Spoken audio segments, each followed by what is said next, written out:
Hello and welcome. I am so thrilled you made the decision to hang out with us to further your motion design education, and I'm happy you chose to do it here. So thank you very much. You and I will create design frames for your orientation week assignment. We will also look at some really interesting visual designs that use good design principles and discuss methods that can help you see the world like a designer of motion.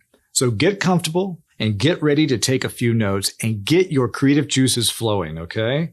That's an important part of this course. I want you to get your brain juices moving. I want you to get excited and motivated so you can start looking at your world in a different way. Are you ready to start designing?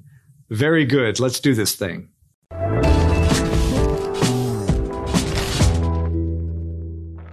The first thing I want to put inside your brain is this idea that design is part of all of our DNA. And the reason I believe this is because of our ancestors. They put it there. They left traces of design in our DNA after spending years and years of looking, exploring, and trying to figure out how to communicate using visual symbols and sculptures and drawings. If you think about our ancestors like way back in like the Neolithic period, and that's like thousands and thousands of years ago, they didn't have advanced technologies or languages like we have today. Times were really basic back then. They had to communicate using symbols and art. Their survival was dependent on what they saw around them, so they had to use their eyes to record what they saw, and then use design to forge what they saw into their own memories. They had to open their eyes. They had to look all the time. They had to survive based on what they saw.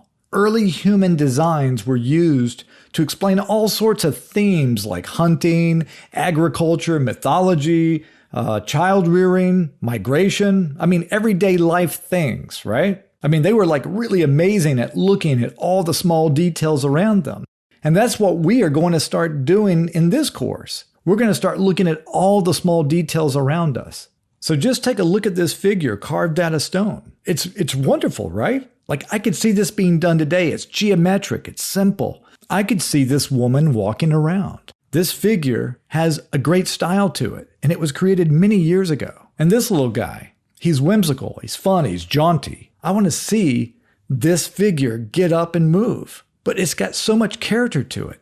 And look at these bowls. Look at the movement of the lines. Look at the positive and the negative space. It's alive. It's got great style to it. And again, these were created thousands and thousands of years ago. And look at this bowl. It's got feet. Isn't that really cool? I don't know what this was used for, but it's really interesting. And look at this. Design pattern created by feathers. Look at the color. Look at the value. Look at the repetition. This is all created by feathers. The creativity back then was awesome. Look at how they used all these different pieces to construct different figures to communicate different ideas. And look at this. Pattern, repetition, value, color, detail. It's beautiful. Like this is wonderful. Look at all this negative space. Look at the negative space around the fish, around the letters, around the characters. It's beautiful. Look at all the detail. This would make me incredibly happy if I did this today. Looking through our past can give you insight into your work today because there's so much to learn. So don't forget to do that. So this course has been designed to unleash the design DNA inside of you. And that's why we're doing all of this, to get that DNA out of you. So what does design mean to us today in the 21st century and beyond? What is design today? So I like this quote. The most basic motivation for design is this deeply human desire for coherence. And coherence means simply figuring out how things stick together. I like that, sticking things together. So design is simply taking this and that and sticking it together so it means something. And the way that you do it and the way that I do it is going to be slightly different. That's our style. And that's a good thing that we do it a little differently. But basically design is about taking different things, sticking it together to mean something. And here's some design tenets. These are the things that I think make good design. There's two things. One is emphasizing a clear focal point. And the other is creating meaningful visual relationships between things. So when you do those two things and you put them together, it should be good design.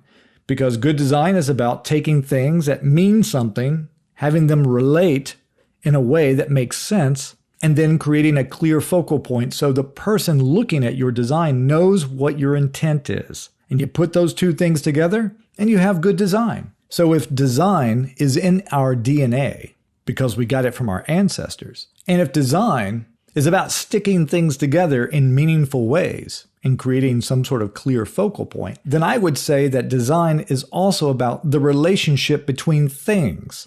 When objects are put together, they can define one another to create a visual message. We are visual communicators. We design for motion, but we also design to communicate a visual. So look at this. What is this? This is a bottle. And inside the bottle is some sort of fizzy water. So the relationship between these objects is a bottle, which is dominant. It's bigger, it's brighter. And the bubbles, they're smaller. But I can also change the relationship between these objects. Like this, I can make the bubbles bigger, and the bottle exists now smaller within one of the larger bubbles. Same elements, just a different setup, a different relationship.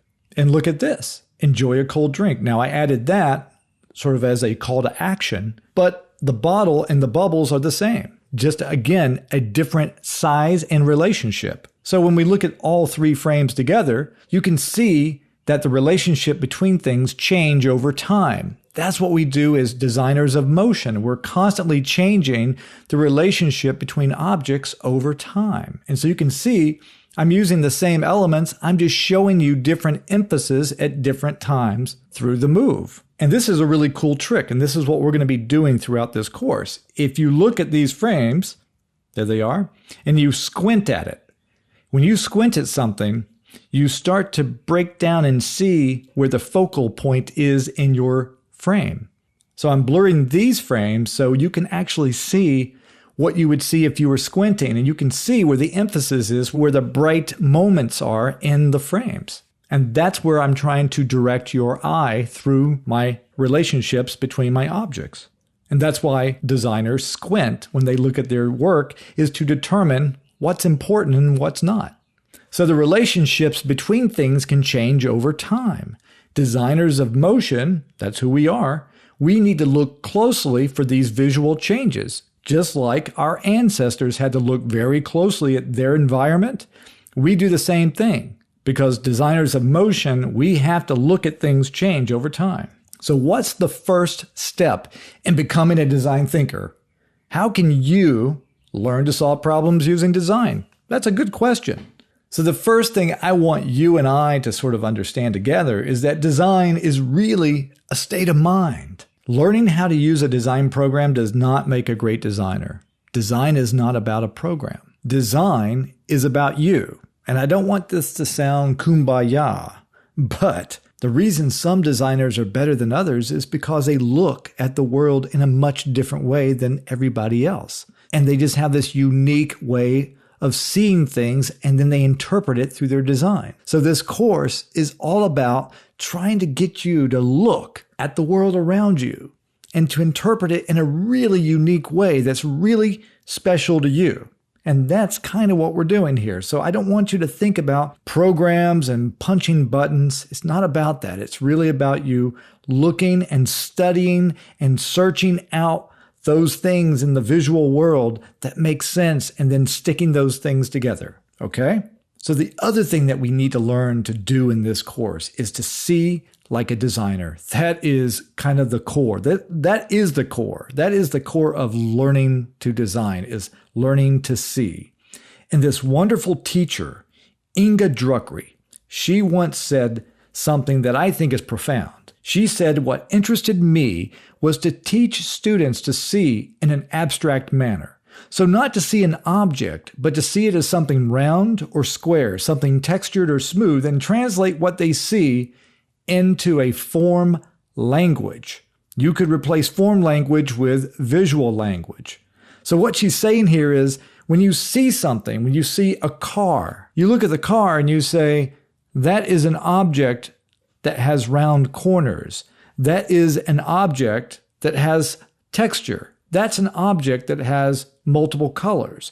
You look at what it is as an object and you study its form, its shape, not what you think it is. So if you can figure out how to see the world like a designer and interpret that into a form language or a visual language that you can use, then that's kind of the secret sauce to being a good designer. But it's not easy, and that's the problem. It's really hard to see the world in a certain way and interpret it in a visual way that is awesome, that makes sense, that makes people happy. It's just not easy. And it takes years and years of practice. And that is what we're going to do and start in this course. We're going to start to learn to see. So here's a design tip. The best way to learn about design is to practice seeing, like everything in life. If you do something in repetition and you practice, you get better and better and better. So that's, again, what we're going to do in this course. Throughout this course, we're just going to practice. We're going to practice seeing. We're going to practice designing. And we're just going to do that in repetition over and over and over until we get good at it. So right now, I want to go practice seeing.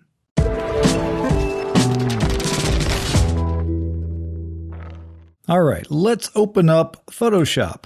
So here we are. What we're about to do, you could do it in Photoshop, Illustrator. I mean, what we're doing is going to be so basic that it really doesn't matter where we do it. What's more important is that we're doing it together. You and me, this is the first time I think we're like in a program together. This is cool. Okay, so let's make a new document. And let's make this new document square, shall we? So let's make it 1,000 by 1,000 pixels. Resolution, we don't need it to be 200. We could make it 72 dpi. RGB color, yeah, that sounds good. And let's do artboards. We'll make 6 frames total. How about that? All right, let's hit create. Okay, so here's my artboard 1. I'm going to call this frame 01. Now, we don't have a client. We don't really have an assignment. So let's just make shapes. So I'm just going to make a black circle. All right, so I got a circle. So let's make a square. So let's go back down to here. Let's hit U and hit Shift to toggle through my shape layers. And there we go. So let me just open up that. So back to U and let's toggle and let's do a triangle. There we go. And rotate it. And I'm just going to quickly align these 3 shapes. So I make my circle a little bit bigger than my square because of the straight lines that create my square. All right, so I've got 3 shapes. Now I want to come up to View, not Window, View, and I want to make a new guide from the layout. And I'm just going to do 2 and 2, just so I can get a center point, okay? All right, so I'm just going to grab all 3 of these by hitting the Shift key, and then I'm going to do Command T to transform. And I just want to put the circle, the square, and the triangle. I want to present them all on the same page, right? So I'm going to name this a triangle, square, and circle. Okay, so I got my 3 shapes. So I'm just going to select those and hit Command G to make a new folder and call these shapes. Okay, so I got frame 1, I've got shapes, and I want to make the background. I want to make that a color. So I'm just going to come down here and make a solid color and make that white. And there we go. Do I need layer 1? Probably not. So the idea is to make 6 frames. And what's going to be happening within these 6 frames, well, that's up to us, right? It's up to me and you. Because all we're doing is practicing seeing right now. That's all we're doing. We're just having fun. We're just exploring. We're going to be looking for a lot of positive and negative spaces. And we want these frames to move. We're designers of motion. So what I usually do when I build frames is I'll create 6 frames in this case, and then I will work on the first frame and the last frame, and then I'll fill in the gaps in between. That's what we're going to do for this little exercise. So what I'm going to do is I'm going to hit Command semicolon to see that I've got my guides. I've got frame 1. I'm just going to hit Option and touch on frame 1 and drag it. So I've got frame 1 on top of frame 1. So I need to take frame 1 copy, make that frame 2. I want to drag it over there because it still has all my shapes. It's got my background color. but it's frame 2. So now I'm going to duplicate that and call this frame 3. I can't believe you and I are in Photoshop working together, because you're doing this with me, right? You need to be doing this with me, just so you know. Okay, so now I've got frame 1, 2, and 3, and I'm going to make 3 more frames underneath it to duplicate frame 1, 2, and 3, and just do that. Oh my, now I have 6 frames. Easy peasy, right? So I got all my frames set up. So what I want to do now is go to my last frame, because again, we don't really have an assignment. We don't have a client. So we're just kind of making this up. We're just having fun. We're just going to explore and experiment. So frame 1, we have a circle, a square, and a triangle. So maybe what happens is these 3 shapes start out in frame 1 like this, all in a row. And then they change, they move. Some get big, some get small, right? And they move through frames 2, 3, 4, and 5. And then come frame 6, maybe the circle, the square, and the triangle reform, but they look different. And I don't mean they look different in shape, but they're sort of put together in a different way. So let's go to frame 6 and let's put them together in a different way and then work backwards. So let's go to frame 6. Let's open up frame 6. There we go. New guide from layout. Okay, make sure it's 2 and 2. There we go. So I just want to see my center point here. So I'm just going to get in nice and tight. All right, so what I want to do is I want to somehow rearrange these 3 shapes. So I'm going to use my square in a way where I can actually maybe tuck in the circle and the triangle inside the square. So I'm going to move that circle above the square. I'm going to make it white. See that little white thing there? I'm just going to hit Command Delete. Will fill that background square right there into my shape. There's that shape right there. So I don't know where I'm going to put it. I'm just going to I'm going to turn off my guide. So I think what I'd like to do is maybe make some sort of arrangement here. I'm just trying to line up these 2 shapes, and I'm trying to see if I can make the distance between here and here the same as from here to here and here to here. And the reason you do that kind of stuff, the reason you kind of measure these spaces, is because your eye really loves to see these common measurements repeated through a design. It just does. So I'm going to take that measurement here. So that measurement and that should be the same. And so I just want to make sure that this measurement, by turning that, is the same for that circle. Pretty darn close. All right, so let's recap. So the first frame, the circle, the square, and the triangle are all aligned. They're very happy. They're very equal. And then they start to move. And they're going to be moving and changing, and then they reorganize to look like frame 6. So it's kind of interesting that the larger square is containing a white triangle and white circle inside. Interesting. So I want to figure out maybe how these shapes go from this to that. And that is going to be in frame 2, 3, 4, and 5. So now I'm going to go to frame 2, and I want to show a change. Because we're designers of motion, we need to show change from frame 1 to frame 2, and so on and so forth. So I'm going to go to frame 2, open up my shapes, and I want to do something interesting here. So what I'm thinking about first is taking this circle, and I'm going to make it really big. I want to show that there is a change between this frame and that frame. I want to show that the circle makes a big move. Let's see. I may grab this nice little square here, and I'm going to go back up to View, and I'm going to do a new guide layout just to make sure that I can see where my center point is on my frame.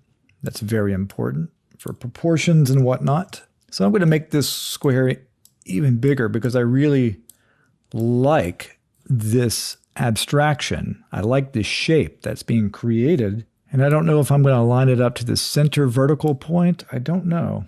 Again, I'm just having fun here, and this is awesome. So what can we do to this triangle?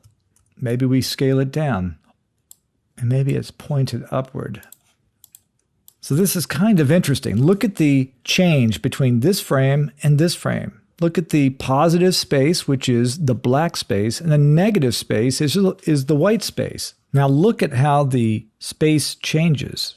Look at this space right here. Look at that shape, that white shape. It's almost like you're going in between two giant buildings, and the little triangle is kind of going through these buildings or down the road, or maybe this is like a river. I don't know, but it's interesting. I love how the positive and the negative space is created through movement, and you're showing change. I love that. So if I look at this and I squint at it, I can see the change from here to here. I just love this abstract shape that this makes. So that's the kind of stuff I want to do. I want to just make different abstract combinations in these other frames and then show a transition from frame 5 to frame 6. But I'm just going to have fun making these kind of shapes and these kind of relationships, because that's what motion design's about. It's about relationships. Okay, so let's do something else. Let's just make it bigger. Let me go back up the window, new guide layout. There we go. Let's line it up right in the center. And when I make boards, I'm always constantly looking at what I did before, the frame before, because I want to make sure that the flow is right. The flow makes sense. So anyway, I'm going to make this square really, really big, and I want it to fill up a lot of the frame. And then maybe at the bottom, I take this circle. Let's make it big too. But you only see like a little sliver of it right there at the bottom. So I want to create some tension, and I don't know. I want to make these shapes feel like they're about to touch or something. I don't know. Let's just keep on messing with this stuff. This is the best part about design right here, is just messing with stuff. So I'm going to flip that triangle. I'm going to put it inside of the square, so I got to make it white. So I'm going to hit Option Delete to make it white. And let's see, I want to make this really small. So I'm going to use my guide to get this to be right down the center. Okay, so what I may do is in frame 3, I may grab both of the square and the triangle and move them down, because I like these two big areas. They're not touching, but they're almost touching, it creates tension. I love that. Let's look at the 3 frames we've got so far. So this is kind of cool. Look at this white negative space. Like that's really what I want to look at. I want to look at what that looks like, and I want to compare that to this previous frame to see what change has happened. Lots of white space here, a lot of negative space. Okay, now more positive space, about an equal, I would say equal, positive and negative space, an equal amount. And in frame 3, we're starting to close off that negative space with all this positive space. So that's kind of a nice change to see this to that. And if we zoom out, we can even see it better. We can see how there's less negative space, there's more positive space encroaching into the frame.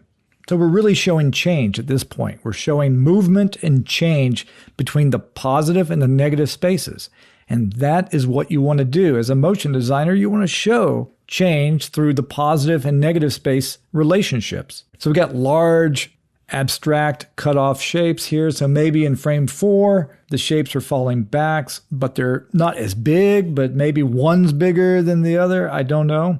So let's close up this. Go to frame 4. Let's see, our little triangle. Let's put her over here.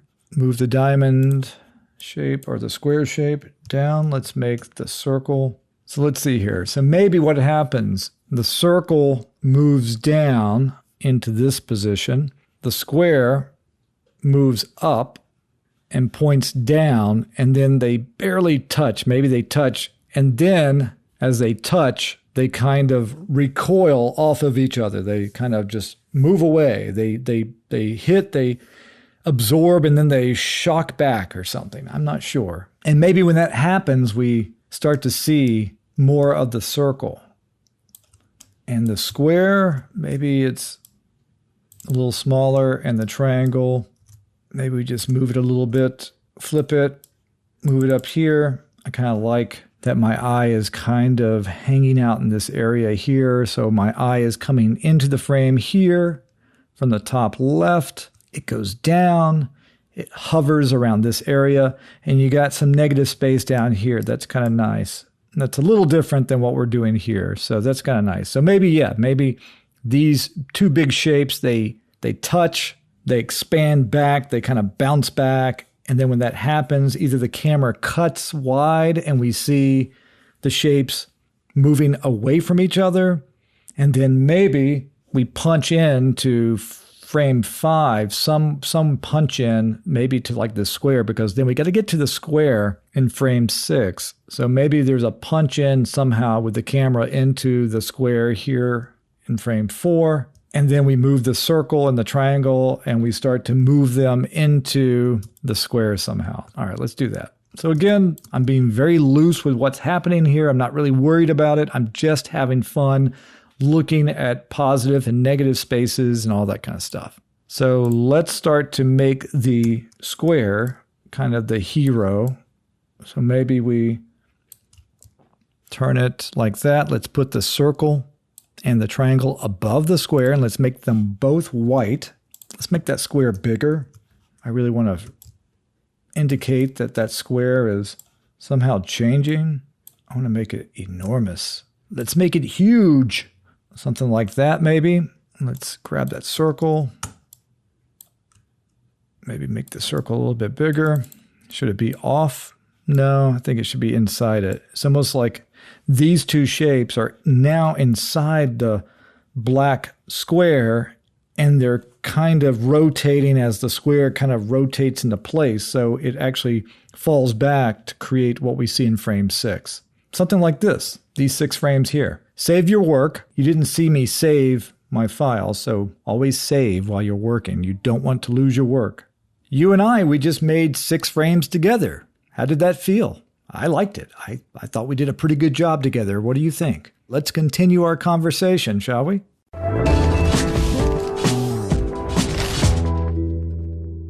Well, all right. That was a fun, quick little exercise, wasn't it? All right. So what was the point of making those frames anyway? Well, first off, we were exercising our eyeballs. Okay, we were looking at relationships between shapes and forms, and we were practicing finding those positive and negative spaces that are out there. That's what we were trying to find. We were trying to sculpt those positive and negative spaces. We were also flexing our design muscles in general. That was exactly what we were doing. We were just practicing, flexing our muscles. But most importantly, we were using the principles of design to make good-looking motion design frames. Okay, I just said those 2 words, right? Principles of design. Actually, it's 3 words. Principles of design. Oh, I know, scary, right? All right, what we are talking about right now, we got to talk about design theory. That's when we start to talk about the principles of design, that's design theory. So, let's do not run away. This is going to be fun, and we are going to make design theory digestible for all of us. Something we can understand and we can use together. That's why we're here. Not scary stuff, okay? And we are also going to learn why we use design principles to make great motion design frames. That's the most important thing, is to understand why we do this. The principles of design are a set of rules a designer uses to create effective designs that clearly delivers a message to their audience. Design principles help designers see visual relationships that communicate ideas. The principles of design act like the foundation of a house. If the foundation is flawed, the rest of the house will not function properly. Okay? So that's the principles of design. That's kind of what they do. They kind of function in a way that creates a foundation for you in the way you see and think about design. So here we go.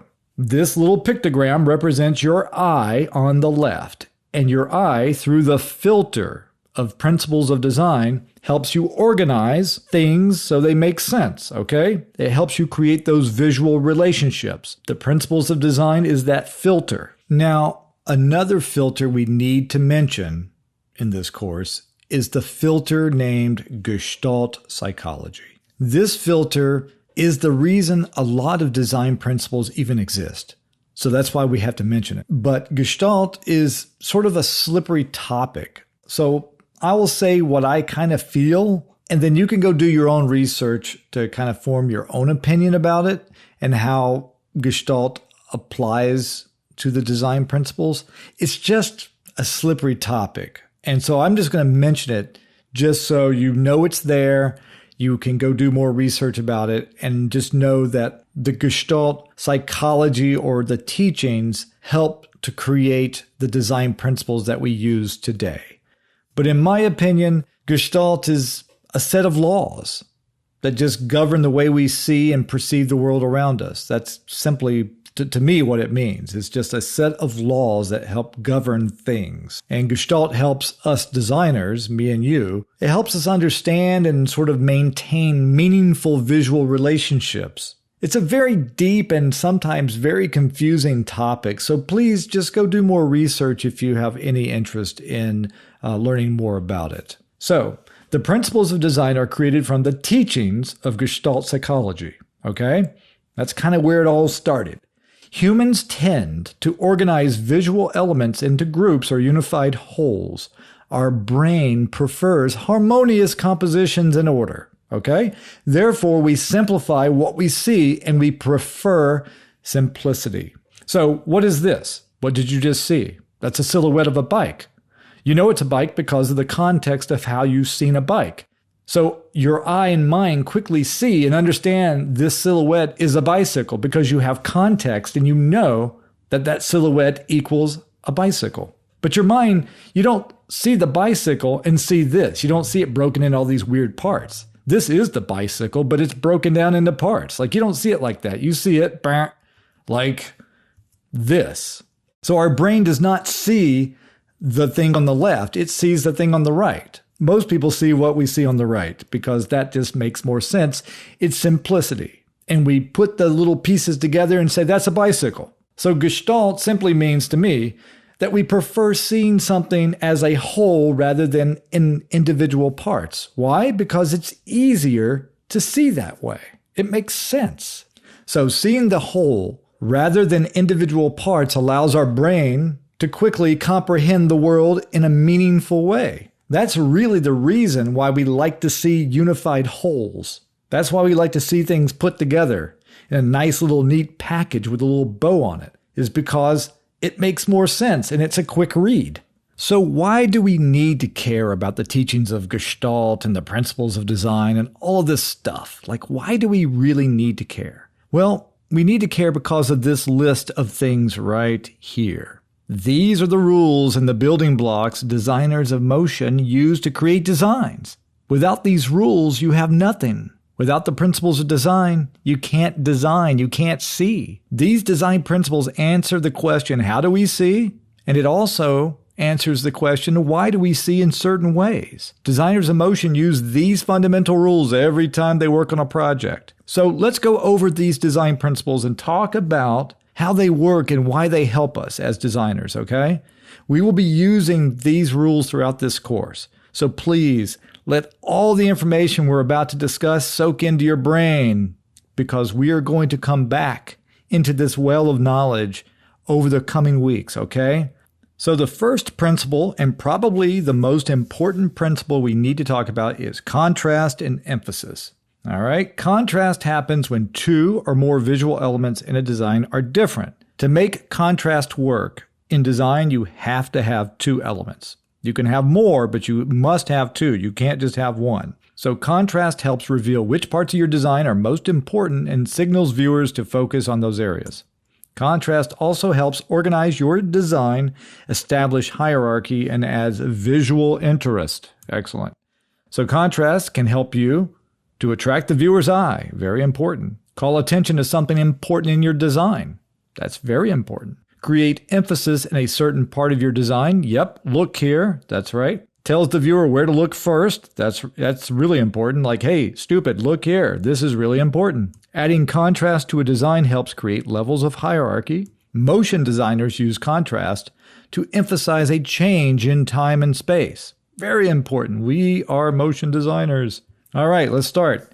Contrast. These three shapes are equal. There is no emphasis in this design. We have a square, a circle, and a triangle. We are in a square canvas. Boom. I just added contrast in size, with size, to that circle.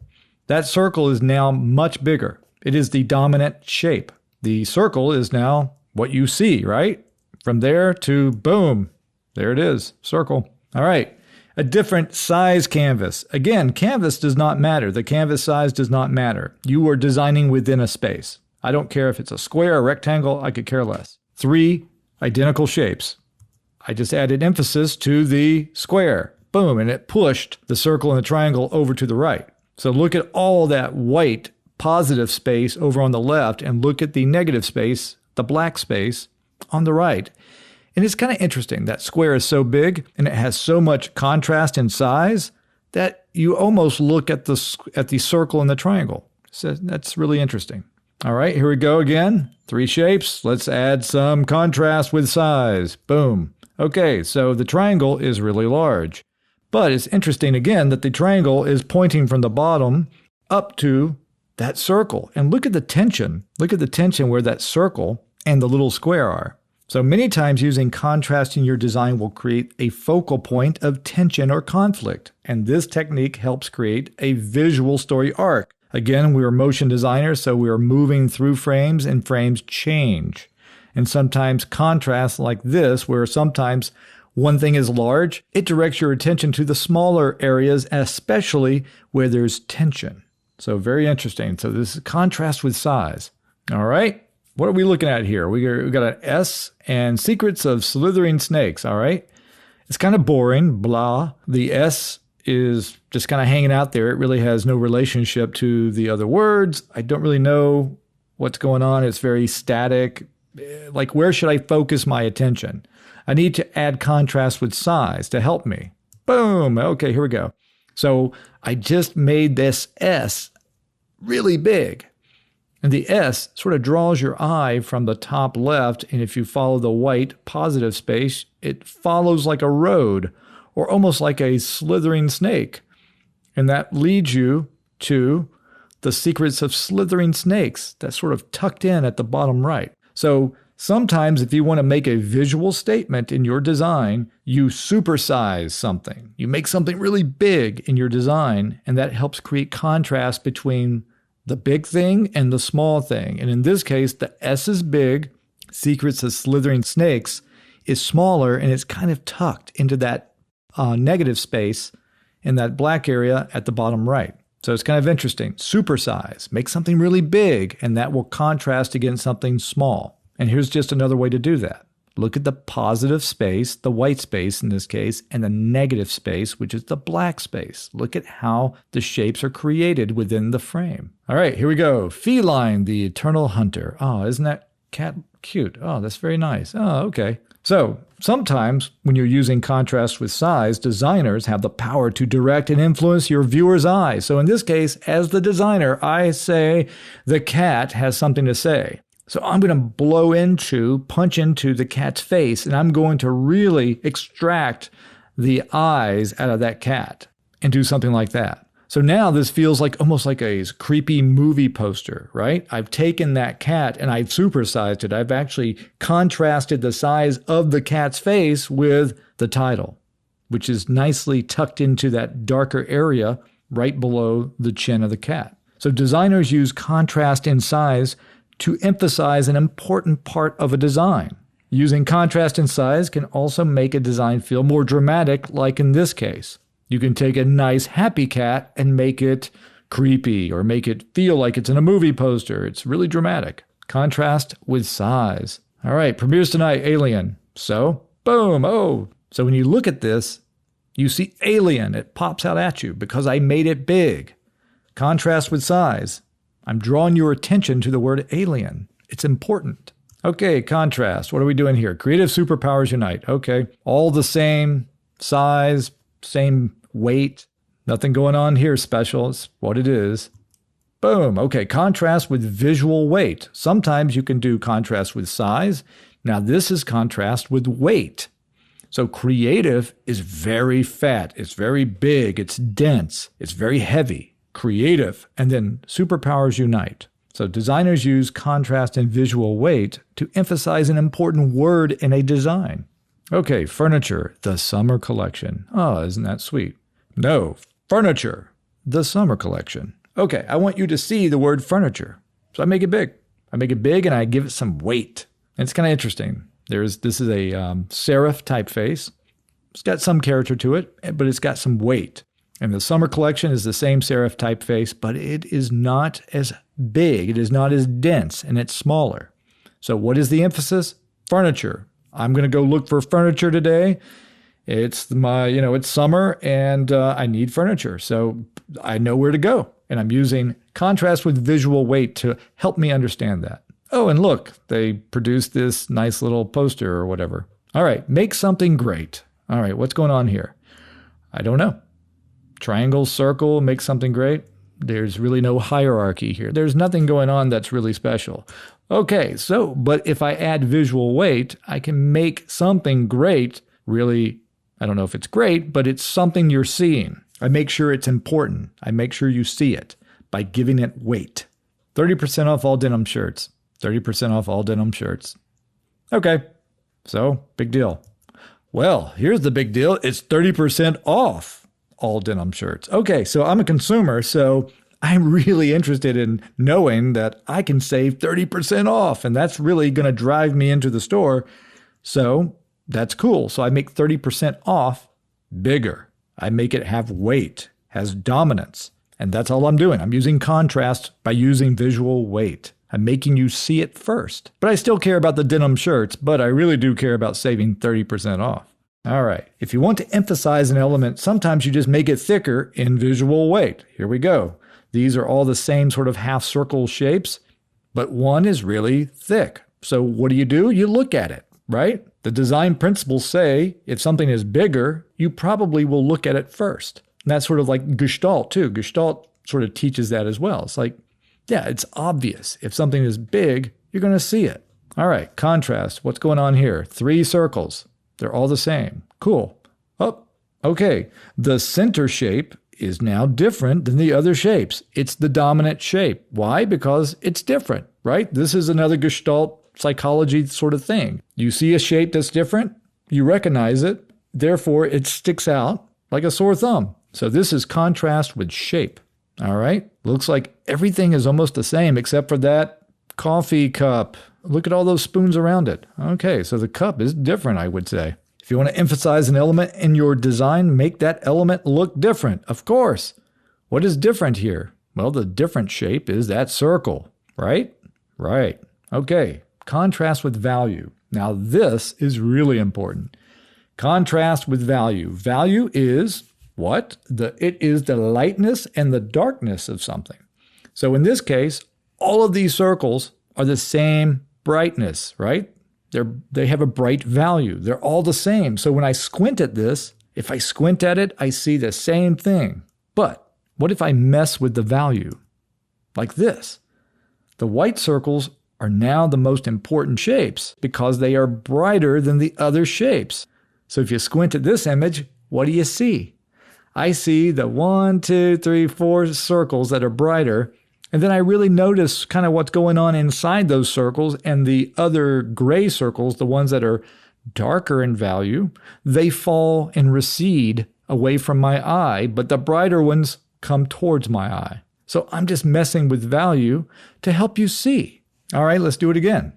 Everything is white. Everything is a bright value. Boom, there we go. The circle pops off the frame. Why? Because I wanted you to see it, so I made it bright. And the rectangles, I said, let's make them a darker value, and they're going to recede into the distance, and you will not see them like that bright white circle that's popping off the frame. Contrast with value. Very important principle. All right, here we go. Coffee and spoons. Coffee mug and spoons, or tea. Whatever you prefer. I prefer drinking coffee and tea together. But if you're a tea drinker, there you go. If you're a coffee drinker, there you go. Oh, the cup pops off the frame because it's brighter than the spoons. Okay, well, that makes total sense. The coffee cup or the teacup is brighter, and so it pops off, and those spoons, they just kind of fall back as a repeating pattern. All right, here we go. 4 circles. Ooh, look, it's like a value study. I love that. Your perception of these objects change based on the value of the background. Interesting. So this is the same as that. It's just I flipped the background color. But those circles are the same value. But look at how the background color changes your perception of what those circles look like. Same circles, same colors, background different. Interesting. Your eye is crazy. Crazy what your eye and your brain can do. Value and scale can create a sense of depth in a design. Well, of course it can. The bright circle looks like it's coming forward because it's bright. It's illuminated. And those circles in the background, they're darker in value, so therefore you don't see them as quickly. Ooh, look at that. So same sort of deal, but now the circle in the background, which is smaller, is now more dominant because it's brighter. Okay. Value and scale can create a sense of perspective in a design. Of course. Yes, of course it can. So the brighter things are doing what? If you squint at this, what do you see? You see the brighter rectangles. They're coming off the frame and they're flying out towards your eye. And those other rectangles are not as bright, so therefore they recede into the distance. Ooh, look, it's 4 circles. Cool. And I'm looking at the brighter one probably because it's bright. Okay, premieres tonight, Alien. Okay, well, if I squint at this, even though the word alien is bigger, I'm seeing premieres tonight first. Why? Because it's brighter. Oh, and now here we go. So a designer uses value and scale to direct and attract the viewer's eye. I think that's really important. 3 circles. Oh, all right. Contrast with pattern. The textured circle is the most important shape now because it's dominant with a texture. It's just different. So we see it first. Our eyeballs notice that, oh, there's a difference. Let's go look at it. Now, in this case, both circles have textures and patterns. So I would say, yeah, they're both dominant, maybe equal, and my eye is kind of going back and forth between the 2 circles. So that's another case. Use pattern to basically make things interesting, but equal. Like this. This is really interesting. There's pattern, shape, value, scale change, contrast with size. Lots of stuff going on here. But if you really look for the principles of design inside these 3 designs, you'll see what the designer is doing. All right, contrast with texture. Yes, you can create contrast with different textures. Love this stuff. But look at all the textures. What pops off the frame? If you squint at this, what are you seeing first? Nice. Simple. Love this. This is a great piece. Look at all the textures. Look at all the movement. Look at all the positive and negative space.